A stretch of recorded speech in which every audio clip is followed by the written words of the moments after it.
Hi everyone, welcome to my YouTube channel. This is Professor T-Rex and again, I am going to introduce you to a new game, guys. Another NFT game naman. I don't know kung sino sa inyo yung mahihili si Dragons and the planet Mars, pero this is a combination of Dragons and Mars na NFT game. And also guys, gusto ko lang din i-share sa inyo.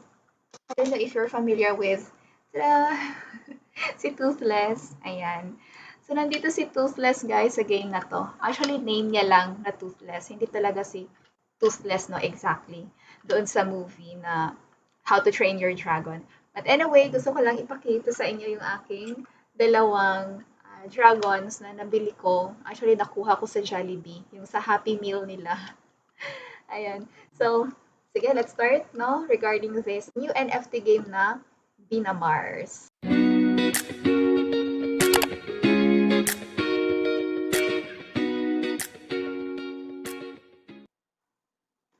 Okay, before we explore their website, let's check the roadmap muna para malaman natin kung ano na ba yung development ng game. Okay. So ito yung kanilang roadmap. By July, ito yung phase 1 nila. There have been ideas and designs, token pre-sale, listing on PancakeSwap. So pwede nyo nang mapili yung kanilang token na BMAR sa PancakeSwap.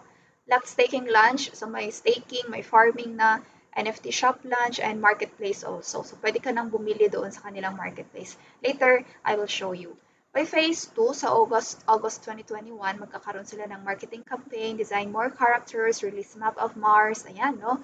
Battlefield, meron na. Shop upgrade, test mobile version. So they're also planning to come up with a mobile version ng game.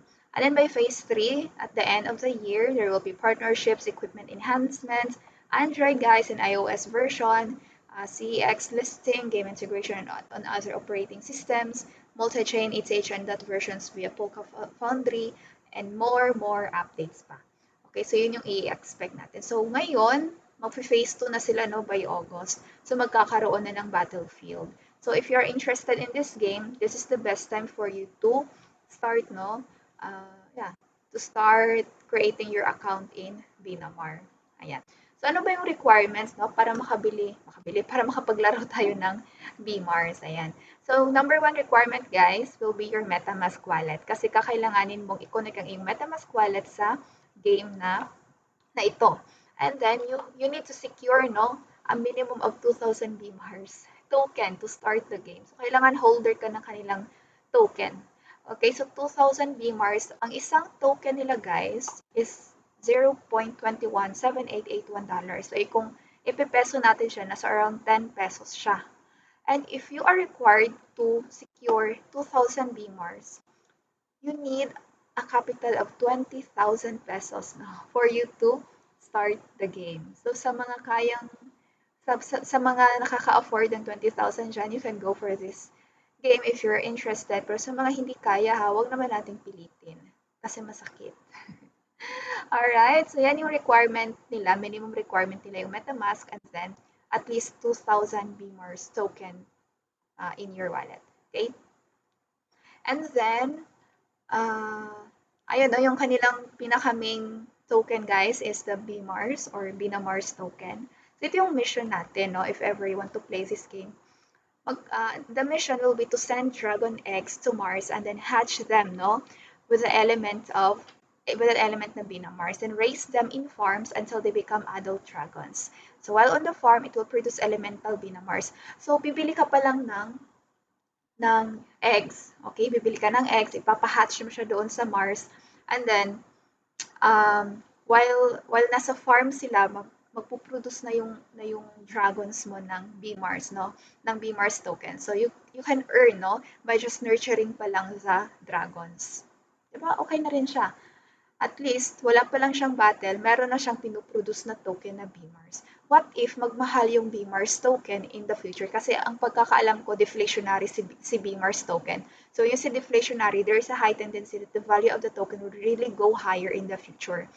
So, kapag nagpo-produce na ng BMARS token yung dragon mo, and then wala ka palang ginagawa, so you're already earning by just nurturing the dragon. Diba? So, nurturing and farming pa lang yan ha. Sa battle naman, once the dragon has matured, you need to get out of the farm and go fighting with the invaders. Ayan na, ito na yung battlefield. Depending on the characteristics of each dragon species, you will need to equip it with appropriate items. When fighting with an invader, so if you win, you receive that enemy's items. But if you lose, you need to provide a space gate to help the dragon return to the farm to heal. So, kailangan niyang mag-heal, no? Mag-recover. Kasi kung hindi mo siya gagawin, mamamatay yung iyong dragon and eventually, mawawala siya sa'yo forever. So, wag mo yung hahayaang mangyari yon. Okay? You really have to take care of your dragon here. So, sino-sino yung ating characters sa game na to? So, we have here 4 types of eggs that you can buy. We have the ancient eggs, the purple, green eggs, and yellow. Ayan. So, ito yung 5 types of dragons. We have fairy. So, 29% siya. Ito siya ang hindi masyadong rare, no, among the 5.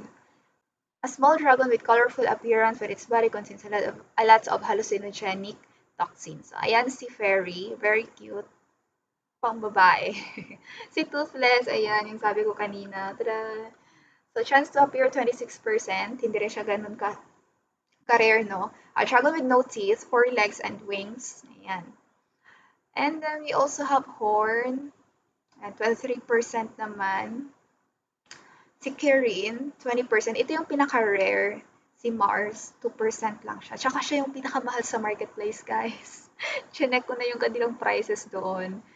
Ayan. Papakita ko lang sa inyo yung prices at kung sino lang ba doon yung medyo afford lang natin. Okay, so, how to play?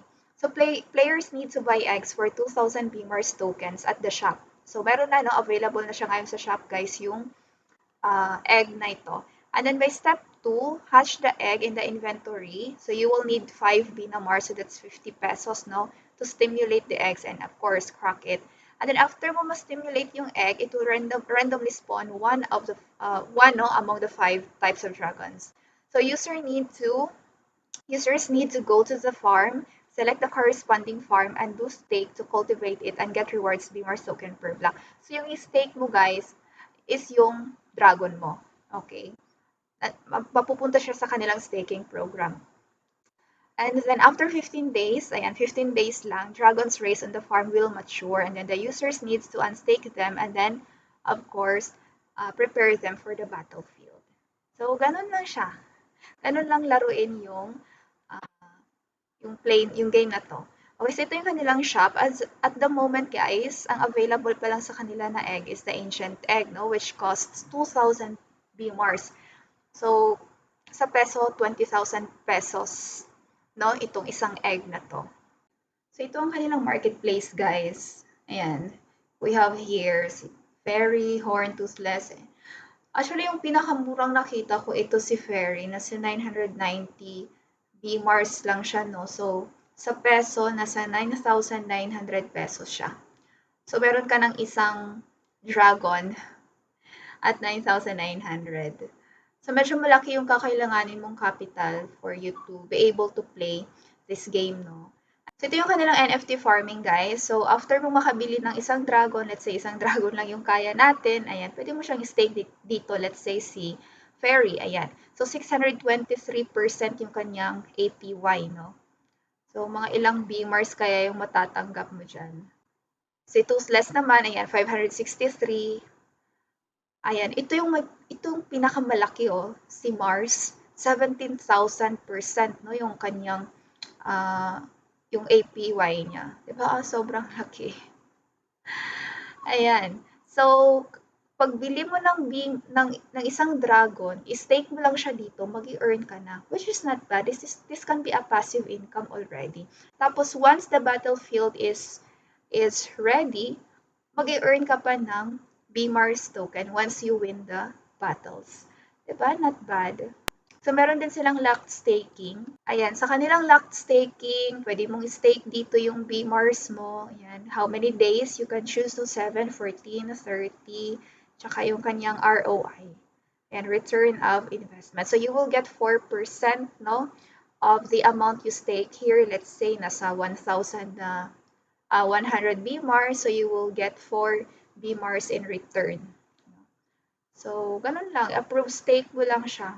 So, at least, okay na yung kanilang staking and yung NFT farming na feature. So, at least, Pagkabili mo pa lang ng kanilang dragon, ng kanilang NFT, mag-earn ka na. At pagbili mo pa lang ng kanilang Binamars, meron ka nang ma-earn.